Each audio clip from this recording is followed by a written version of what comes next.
Today on the show, my guest is Don Ihara who is the founder and the CEO of the Ihara team. Let me tell you more about Don. He is the number one Keller Williams team in Hawaii, in Oahu, the leader of the Keller Williams Real Estate Planner for nearly 2 decades.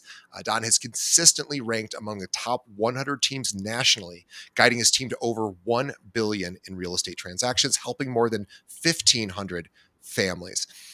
As a national recognized coach, advisor, speaker, Dan is dedicated to elevating the standards of the real estate industry. He plays a pivotal role in coaching and training over 500 real estate planners nationwide.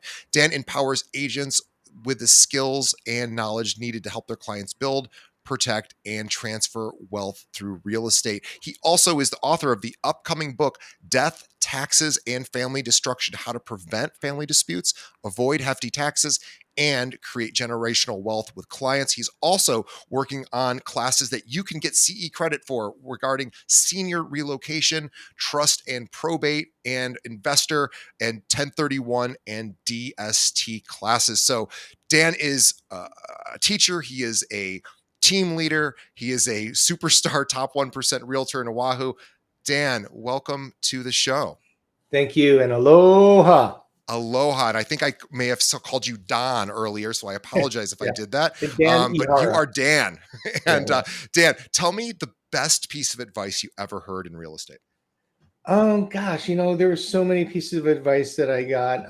I think one of the main principles of who we are and what we do today is, the world of real estate, we're told to have a script to tell people. And then I learned that maybe it should be flipped on its head, where we should be asking them questions. So I became a questionologist, DJ. I don't know if you know that, but people like me, we're questionologists. We study and use questions in our practice. I love that. More of a listener and more of a consultant, right? A consultant's approach is more question focused, and letting the client tell you everything that they are looking for versus you telling them why you are so amazing. And you are so amazing. But we want to hear your story first. So before we get into your process, let's tell your story. You are from Oahu originally? Yep. I was born and raised on Oahu. My father was a colonel in the Army, so I left when I was 5 and I came back when I was 15. We traveled around the country as a military brat, and I saw 40 of the 50 states by the time I was 14. Nice. I came back to Hawaii. I went to University of Hawaii here and decided to stay because I saw the rest of the country and I realized this is the most beautiful place on the planet. So I no argument there. Yeah, I got into surfing at 15 years old and I never turned back. I'm 62 now. I've been surfing for a really long time. Amazing. Yeah. And Oahu had the longboard surfing. That was sort of what became really popular, or maybe that was out in Maui. I'm not sure, but that was Hawaii had longboard surfing, which I know was not what was happening over on the California coast. Yeah. Well, actually, I was born in Hawaii surfing, and then I was brought to the California coast. But yeah, I've been surfing for a long time. I ride a shortboard and a longboard. I have only 2 goals in life, DJ. It's one is to watch every sunrise and sunset until I die, and the second is to surf every day till I can't. And I ask my wife, I have a board meeting every day.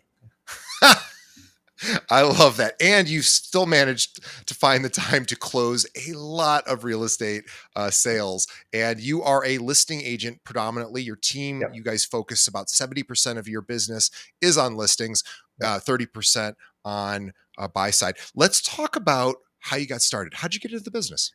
Sure. Well, I used to sell waterproof cameras around the world. So I took the belt of the globe and I prospected that world, which was quite a big, larger world. So I traveled a lot.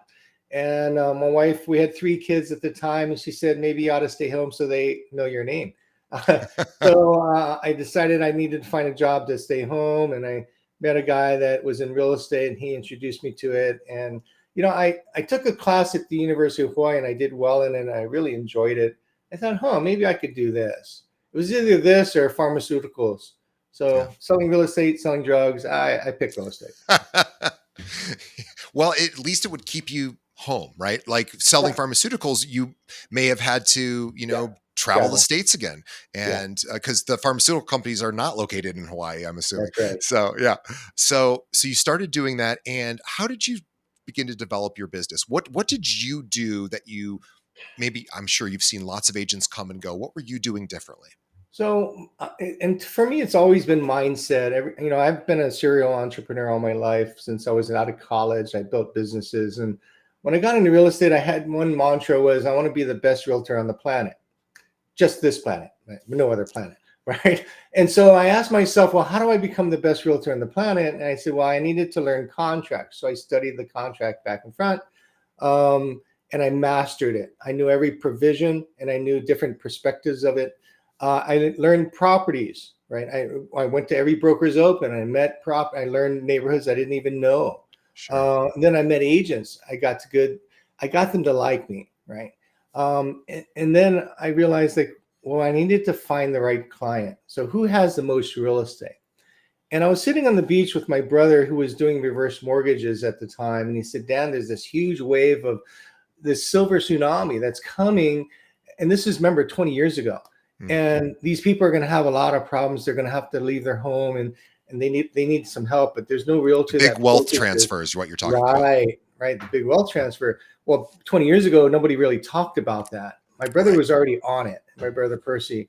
And so I really owe it to him because he really encouraged me to focus on this market where they had wealth and they had wealth in real estate. Then he said to me, Danny, you should educate people on the value of using you. And so I'm 6 months into being a realtor. I committed to the newspaper.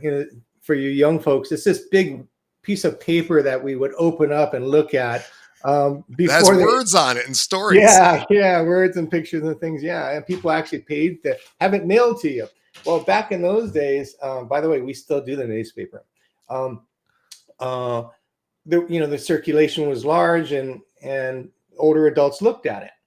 And so then I started teaching classes on month 6 of being a licensed Wow. realtor. I You have no committed to. business teaching classes at month 6, but you Yeah, did. I love it. yeah, and educating them on best practice, how to buy a home in today's market, how to sell a home in today's I market. That was love as it. simple as it So is. so you were an educator. I've always been an educator. My father, traveled around the country and taught us that you want to learn and grow. And how do you learn and grow? Well, by asking a lot of questions, right? And Yeah. so over time, I became this questionologist, right? I want to pause you just for a quick second because what you're saying is actually quite profound. Where we're talking about a newer agent, 6 months in, certainly doesn't have the knowledge, the skill set, the experience, but what he can do, or what you did, is you created a program to teach, Yeah. and you started teaching it. What that instantly does is it almost eliminates the issue of you're young and Mhm, don't know what you're doing, and mhm. nobody's going to ask you at this point, oh, you've only been in this 6 months, because you're Right, teaching a class. And right. by doing that, it bypasses the whole, I wonder how long this guy's been in the business, Mhm. because you are now seen as an authority figure and a knowledge. I've never really thought of it before like that. And I thought, and I just, what you were telling me, that my marketing brain went, well, that was really, really smart, because now people will see you as this important person who certainly must know what he's doing. Yeah, and I started finding out that there was this huge wave of people that needed to leave their home, but they Yeah. didn't know where to go. So I started a class called Senior Living Options. Where do I go if I can't stay home? How much does it cost? What does life look like? Who can help me? How do I It's get there? awesome. So I solved all of their questions that they had because I researched it all. And that's what we have in our community, KW Real Estate Planner. I teach 3 months of senior relocation, of how do you find this demographic? How do you serve it? What are the problems that you can solve? And if you think about everything that I've done, DJ, is I've identified a problem, and then I provided a solution to their problem. And when I provided the solution, they hired me with that solution. Dan, was anyone else as a realtor focused on senior relo? I can't No, imagine. I've done this podcast for 7 years, 700 episodes. You are the very first person I have ever talked to who's Yeah, talking about no, senior back in relocation. those days, nobody did. And even till today, there are a couple of companies that are trying to follow suit. And, they'll have their level of success, but we really mastered it. One of the things that we learned is, we don't know where to go. So I researched it, and I got to know everybody. There in our market, there was only 7 retirement communities. There's 2 types of retirement community models. And so I can tell them how much it costs, where to go, what does life look like? How do I get there? I solve those problems for them. But then I found out their biggest problem is not only where to go, it's what do I do with all my stuff? Yeah. So they were trapped in their home by the personal belongings they brought into their own home, and then made them stuck in their home. Yeah. So then I looked around for companies that would help them clear it out, and there weren't any. So I started my own. It was called Senior Move Managers and Declutter Hawaii. Where I hired my niece. She would come in, and she would, with our team of people, help them cleanse the home, make them feel comfortable with moving, take all their things, put it into their new home, set it up, and then we go back and clear out the house and sell it. And that was the magic sauce. So there was a retirement community that came new into our market. They had 180 units in this building. It was a CCRC. Do you know what a CCRC is? No.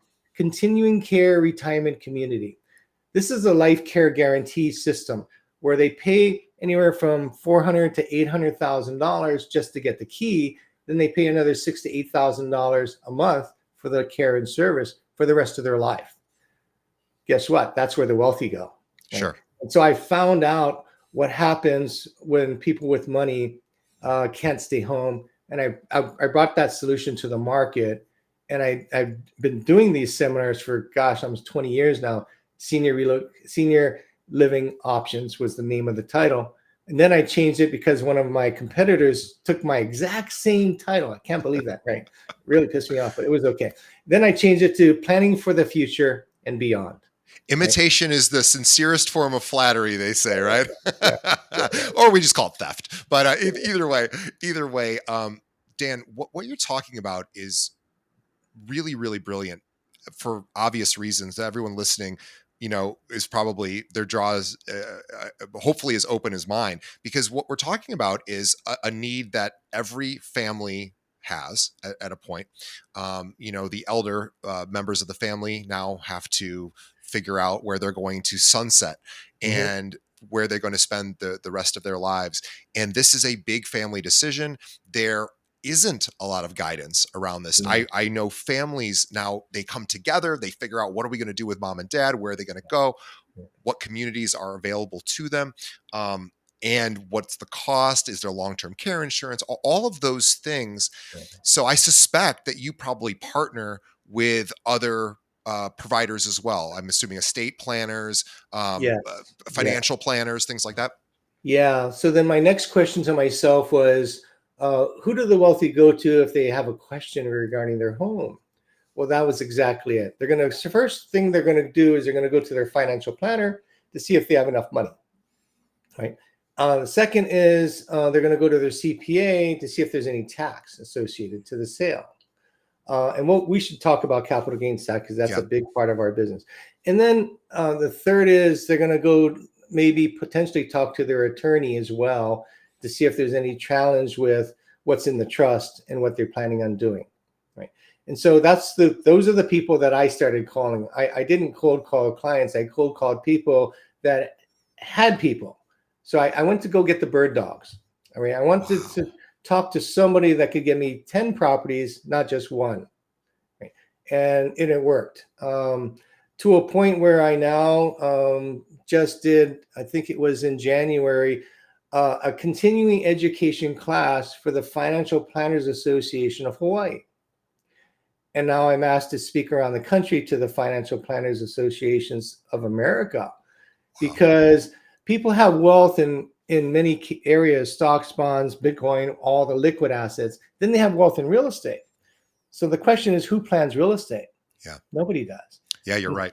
Hence, we started the community called KW Real Estate Planner, where we actually create design and pre-inheritance plans, ways to keep money in your pocket, prevent family disputes. Because DJ, 70% of families are fighting over real estate after their parents pass away. 70%. And the biggest reason for that is you can't divide real estate. You see, what happens is if you got wealth, you're going to build a trust, and the trust says, upon my demise, my kids share it. How do you share real estate? You can't. Right. Hence, 70% of families are reacting to a situation where maybe one's living there, the others aren't, right? And you've Real got to, estate gets really touchy with people. If somewhat oh, have hold sentimental value and don't want to sell, others want to sell. It's not money that you can just divvy up. Yeah. well, and it's a lot of money. I mean, Yeah. we're not talking, $5 or $10. This is millions of dollars they're talking about, real money that they never believed they could have a part of, but now it's real, it's on the table. And now the judge is gone, mom and dad's gone. Now all the hurts and offenses of the history and the past come to the surface when they're trying to get what they believe is their fair share. And that's why plans need to be happening. And so I do pre-inheritance plans for families, plans such that their families never fight, plans to bless their family while they're alive, and also plans to prevent capital gains tax from touching their life. Let's talk about capital gains tax. That is a huge topic right now in in America. What's going on with capital gains, and what are you doing to help your clients protect themselves? Well, number one, we're asking the question. So for those in the audience, my challenge to you is to understand what capital gains tax is. See, I travel all over the country and I ask a simple question. Tell me, who knows cost basis? And people don't even know cost basis. Well, if you don't know cost basis, you don't know capital gains tax, Right. because it starts with the basis, right? Yeah. And the basis is really the value that you purchased it at, or the value at the date of transfer. Yeah. And that's the sticky part, because if it was transferred prior to death, you have a carryover in cost basis. If it's transferred after death, you get a step up in cost basis. And people don't even understand that. Realtors around the country don't really understand that. And so that's why I'm on a national platform to change the way realtors show up. And I'm challenging you to ask the simple question: when you go to a listing appointment, do you understand what your capital gains tax liability is when you sell real estate? Because It's a nobody great asked that question. question. It's a great question. No, nobody asked that question. Well, you know why that is? I've realized why that is. Number one, the industry doesn't teach us that. Yeah. Number two, it doesn't impact our money, does it? Good So point. why are you asking questions that doesn't impact you? Well, if you really care about the client, if you're going to be a true advocate and consultant, or a real estate wealth advisor like I am, you're going to ask that question, and you're going to calculate it for him, and you're going to know what that looks like prior to even showing up. And really, what you're doing too, this falls under the umbrella of fiduciary, right? And Yeah. so, um, although not expected to do, but certainly something that will provide not only value to the consumer, but also will establish you as their key partner throughout Oh that yeah. entire the length the time that they're in that home. So I love that idea. It almost cements you Yeah. as the person as you start to. By the way, as you're moving in, let's talk about capital gains. Yeah. Yeah. Clients call me the advisor now. They don't call me a realtor. Yeah, That's a big difference, right? huge. Yeah.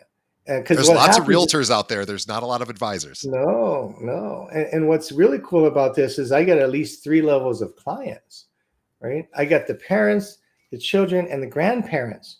Why? Because we're creating plans sometimes for generation skipping Yeah, trusts. yeah. We're passing on real wealth, like significant wealth. And that's where our focus has been. Wow. So you really take a holistic approach to managing, um, the real estate portion, but you have partners or businesses to assist with the other aspects of it: estate planning, financial planning, tax, Yeah. all of that. Yeah. Yeah. Uh, I do three classes in my market. One is called Senior Living Options. The other is avoiding capital gain tax and transferring real estate wealth. And the third is I'm a trustee, now what? And they're all designed to provide information to the wealthy that they need. See, think of it this way. Uh, every wealthy person has a trust, right? To protect it from probate. Sure. But Then the question is, well, what happens when you're gone? And they said, I don't know. The trust takes care of it. So, I asked them, so really? So tell me what it says. I said, well, I don't know what it says. Well, I said, well, I can tell you what it says because I've seen thousands of these and very few have a time frame on it. What it says is upon your demise, your kids share it. So let me ask you, are all your kids alike? Do they think Right. alike? Do they act alike? Are they in the same economic phase of life? So if the answer is no to any of those questions, you're likely going to be a statistic. Or do you have a plan such that when you're gone, your kids will love each other forever? That doesn't sound like a realtor, does it? No. And some people ask me, oh, but I need to sell real estate. Can you help me too? Yeah, I can do that as well. Because they don't consider me like everybody else. Yeah, you're not a realtor. Yeah. No, I'm much more than that. A real estate wealth advisor. Wow. Well, Dan, it's really quite a profound paradigm shift.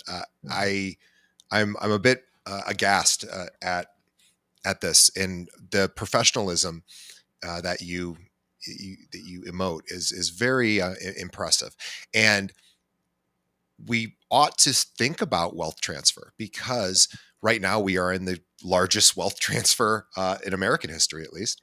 It's going on right now, and by the way, trustees. It's funny. It's funny.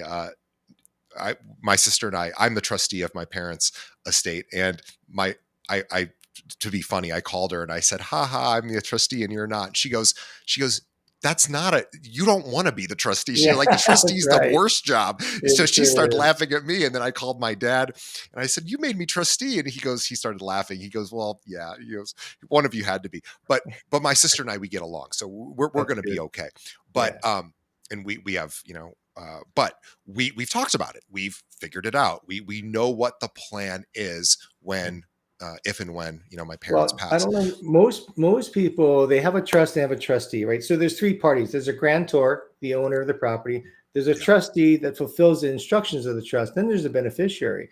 So the trustee acts in the best interest of the beneficiary. yeah, But there's 21 things you need to know yeah. in order to be a trustee. And here's the funny thing about that: the world does not teach you that. Right. There's no attorney that'll teach you that. There's no class you can go to other than mine. There is no way to figure that out. And so I lay it all out for people. I'm saying these are the things that you're going to want to make sure you do, because if you miss one of those, that could be problematic for you and your family. I love this, Dan. You have really taken a educational approach to your clients. It's not about you are not transactional in any capacity. Mm. You are strictly about planning. And Yeah. and this is what successful financial advisors have done for years and years, is to say, hey, maybe we don't manage all of the assets here at our company, but maybe your 401k is at your company, but I need to know what's going on there so I can, Yeah. and you are doing a version of that here with real estate, and I think that is a really brilliant idea. And Mm. first we should mention too that Dan's team, they are always on the lookout for new talent or talent in the area. So if you are in Oahu and you are a listener of our show and you think you can add value to Dan's team and you think that's the kind of team I want to be on, you can certainly reach out to them. They will see if there's some synergy there. Um, and Dan, for all of our listeners who haven't really dealt with senior living or senior challenges, senior home challenges, what do you recommend as a place to get started, to start educating themselves? Um, Join our community, join a class that understand. I think the first thing you have to understand is your client, right? And like we say in Hawaii, walking the other person's slippers to feel what it feels like to be them, right? And so I'm going to Dallas and then San Antonio this week. I leave today, and I'm teaching a class called Aging and Assets. And in the aging part of it, we have an immersion class of feeling how it feels to be an older adult. There are a number of things that will happen is when you go in an older adult's home and you're going to be sweating in there and they have all the windows closed. Why? Because their derma, their Yeah, skin gets thin. So they get cold fast. They can't hear, they can't see. Balance is a challenge. Cognitively, they're going to slow down. Many of them don't have cell phones. Some of them don't even have I mean, So you just have to understand who you're dealing with, right? Once you understand that, then you can walk alongside them. Because if you don't understand them, then you're going to beat your head up like, what's wrong with this person? They're not like me. Well, of course they're not. They're much older, even. They're twice your age. Right? And so, first is understanding who they are. The second thing is understanding their challenges, challenges with their primary residence and challenges with investment properties. And then third is just bringing solutions to those problems. And when you do that, they will hire you. I love that. Dan, tell us more about um, your some of the classes that you teach. Yeah. So I just taught the class Saturday. I was at an aging in place workshop. So it's a senior fair, so to speak, in my market. It was in a hotel. And I had two seminars. It was called Avoiding, what was it called? Avoiding capital gains taxes and transferring real estate wealth. So usually in the morning it's pretty busy. In the afternoon they go home, right? Well, I had one at 8:30 and one at 12:30. At 8:30 it was a full room. I think, dang, this is pretty busy. And keep in mind, I've done this for 14 years, and I used to do 1031 exchange seminars. Well, that sounds a little scary, and some people don't know what it is. So I learned that I had to dumb everything down to the simplest form, which is just avoiding capital gain tax. Everybody wants to do that.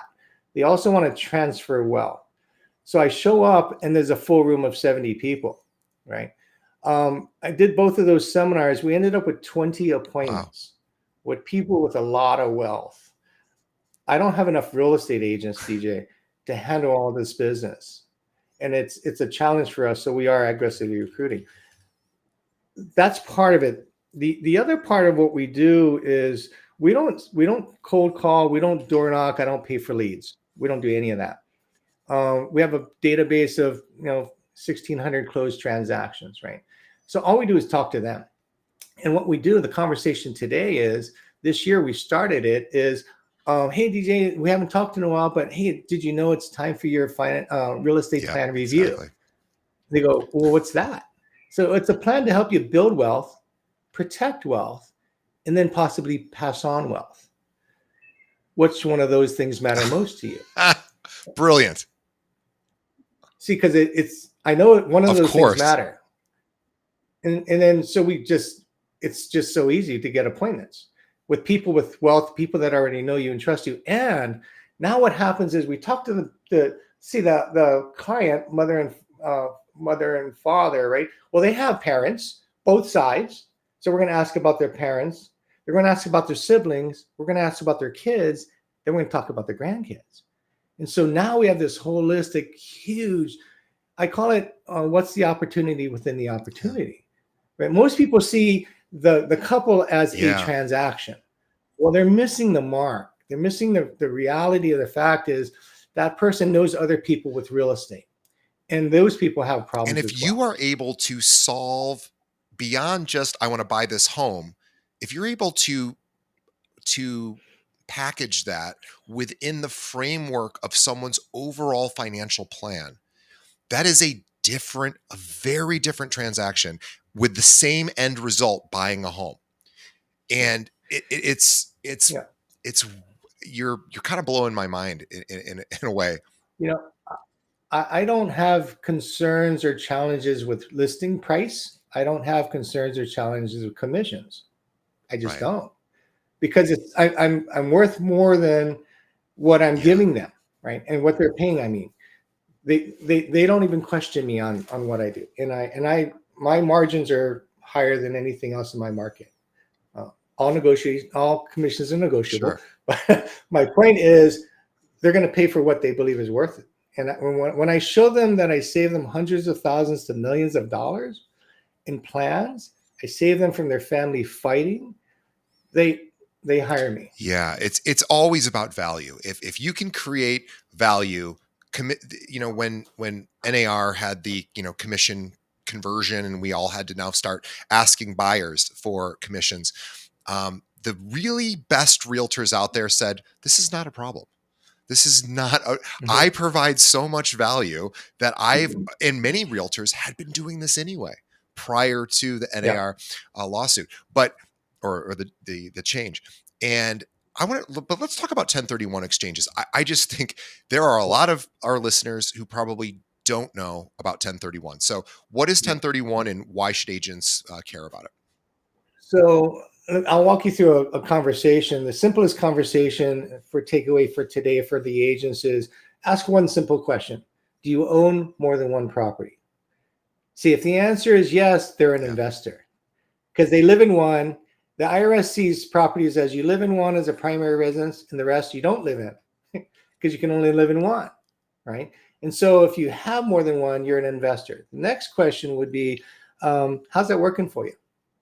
And what your goal is to find the problem. At some point over the age of 60, 70, and 80, there will be problems.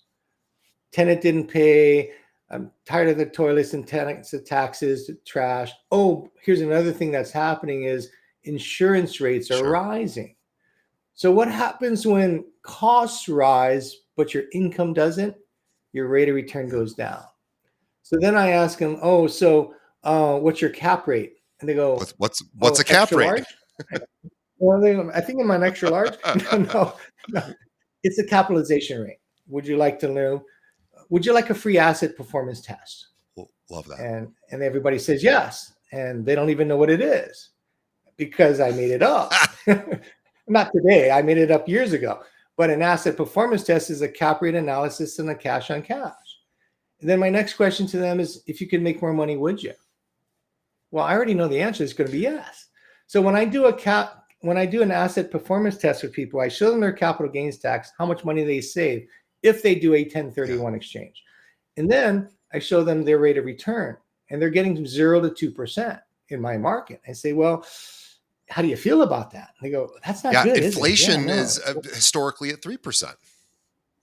Yeah, yeah. So if you're not over 3%, you're kind of Yeah. floating backwards, right? So if I can get you 5%, um, would you be interested? Sure. Yes. Now you have a client that's going to sell and buy within a time frame. A couple of things happen is they're going to be highly motivated because they have to buy, number one, and they're buying in cash. Why? Because they paid off their Right. debt. See, we're not talking to a 20 and 30-year-old. We're talking to a 60, 70, and 80-year-old or 90-year-old that doesn't want it anymore. So one of my earlier questions to them is, do you need the income from this investment property to sustain the life you desire? Right. That doesn't sound like a realtor Right. too, right? That's a See, the financial questions that advisor I question. ask Yeah. has nothing to do with me, right? So if they say yes, I'm going to go make them more money. If they say no, my next question is, if you could bless your family, would you? Well, I already know the answer is yes, right? And so then I talk about their family, and I ask them, do their kids have real estate? They go, no. I said, well, if they don't own real estate, if they could, would they? That's another The magic answer is question. I've yes. got about 20 magic questions that I ask, right? Because so not every question is the same, right? And so there's a system and a pattern to this. And what I've figured out, DJ, is there's only 7 types of human beings a realtor will meet. And there's only 7 questions to get an appointment and then getting an agreement. So what I teach is that in the world of real estate, there's only 2 things you really need to do. You need to get an appointment, you need to get an agreement. And the reason why realtors are not successful is they don't have enough Yeah. appointments, right? Because if you don't have an appointment, you don't have an agreement, you have Double no your escrow. appointments, you You have should nothing double your closed. business. Yeah.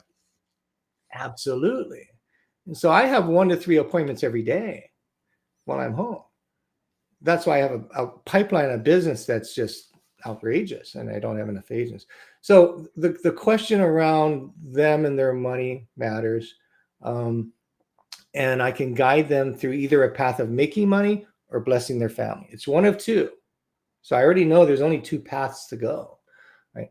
The other path could be, I want money, but I don't need it, right? I don't want the property. And then there's passive Sure. income. So for the investor, I ask him a simple question. Would you like to be an active investor or a passive investor? It's a simple question, but people in baby boomer and their parents, none of them want Right. active. They don't want the 2 a.m. So phone they want calls. they Yeah. don't want it. They don't need it. They got more money than they can spend. That's the target audience. The person that cannot spend all of their money, they already know that. They have a money problem, which means it's too much. That's been my focus. So then if they're passive income, then there's one route that we go, and it's called a DST, a Delaware Statutory Trust. I can sell an investment property via a 1031 exchange, buy a DST or invest in a DST, and it gives them true passive income. What is a DST? It's a trust that owns real estate, right? The Amazon warehouse in North Carolina is a DST.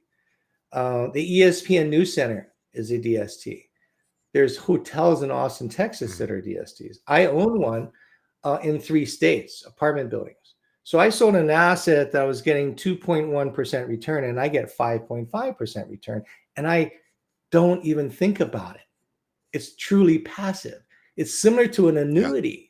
So what I do is I use that tool to help them unlock wealth, and I reposition it. So that's our conversation. If they have wealth in real estate, if you could unlock it and reposition it to whatever mattered most to you, would you?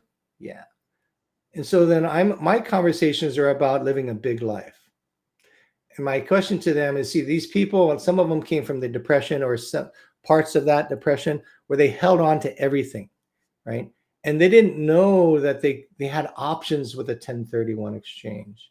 So now I'm teaching them to identify value and see real estate differently from a house with doors and windows and a roof to an asset. It's an asset class that when you unlock it, how do you unlock it? We sell it, right? When you unlock it, you can reposition it, meaning buy something else that matters more to you, whether it be your family or making more money or just being passive, right? And that's the solution we provide to the world. And that's what we're teaching around the country. The 1031 exchange is an unknown to most people, like cost basis is, right? Because it seems scary. It's actually not, right? It's not. I've done over 400 of them. I've never failed once. 100% success.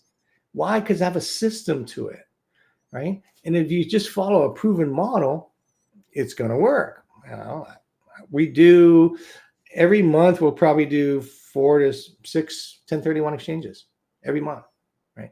On the buy and the sell side. And that's what's really cool. You have one client, you got 2 transactions, twice the income, right? And by the way, I don't know if you know this, but 34% of all households in America are rentals. Wow. So 1 in every 3 homes you drive by is a rental. And here's another statistic you want to know is the average landlord, they have 3 of them. So if you're looking for the guy with the most amount of real estate, why would you look anywhere else? There is no other demographic that holds the wealth of real estate that wants to get rid of it and is at a point now that they're worried about tax and their family. And that's why this solution has become so popular. It's a movement that I'm bringing to the world, and our team has, to maybe change the way the conversation shows up for a realtor, right? And ask questions around wealth to help them plan their wealth, the building, protecting, and the passing on. This transfer of wealth that you spoke of, $90 trillion is going to be transferred, and 40 trillion of that is in real estate. 40 trillion.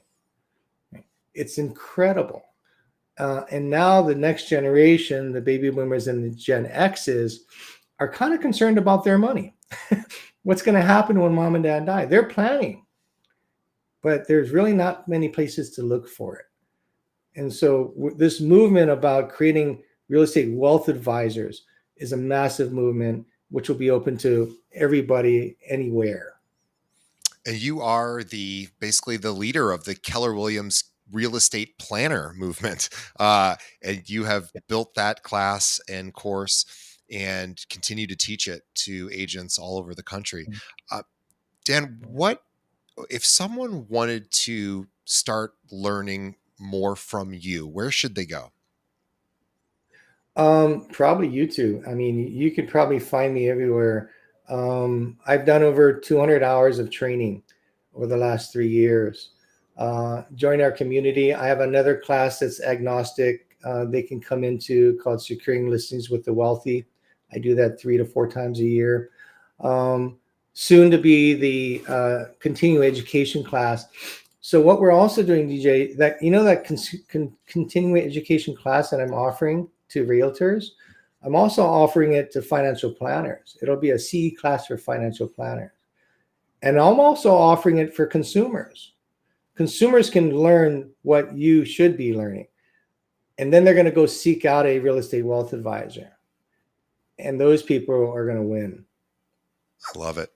Don Ihara is our guest today. He is the leader of the Keller Williams Real Estate Planner and the Ihara team in Oahu. He is, by the way, Dan has clients that move from the island to the mainland and back and forth. So if you are a realtor in an area that feeds into Oahu or the surrounding islands, or vice versa, Dan would like to partner with you. So if you have opportunities there where you have clients that have vacation homes or maybe are retiring out to Hawaii or moving in and out for whatever reason, definitely reach out to him and his team. They're the number one Keller Williams team on Oahu.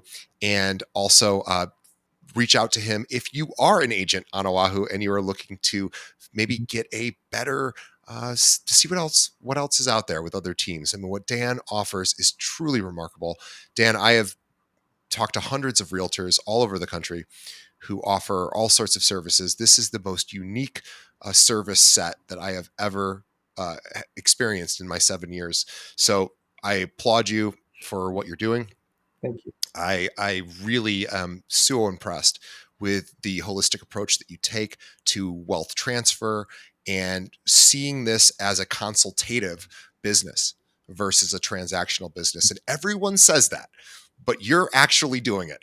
Everyone says, I don't see my clients as transactions, and yet they are doing transactions. And I suspect it's not because agents are nefarious. They just don't know how to do more. And what you are doing is actually the next step. So I am so impressed with what you've built, what you continue to build, what your team has done, and what the businesses you've built have created, and the education that you've put out there so that others can learn. This is a truly, you're truly an amazing realtor and wealth planner. And what an amazing thing to have you on our show. So on behalf of our audience, we thank Dan for his time today. Dan, by the way, Dan has to get in the water. He surfs every day. And he has 1 to 3 client appointments every day. By the way, I always love when you go back to that one thing. Speaking of Keller Williams, the one thing that you have to do every day. And he's like, I have to have 1 to 3 appointments. And that's why my pipeline is always full. You said that earlier. It's just like doing push-ups. I have to do push-ups every day or whatever that is for you, because it is the boulder we push up the mountain every single day. For him, it's surfing and it's appointments, and he is doing it. So on behalf of the audience, we say thanks to Dan. On behalf of Dan and myself, we thank the audience for sticking around to the end of the show. Please support our sponsors. Please check out Dan and his team. The iharateam.com is, I believe, the website. And iharateam.com. We will have links to all of their socials, including YouTube, in the show notes. iharateam.com is where you go to learn all about Dan and what he and his team are offering. And Dan, we will see everybody on the next episode. Thanks. Thank you so much. Aloha.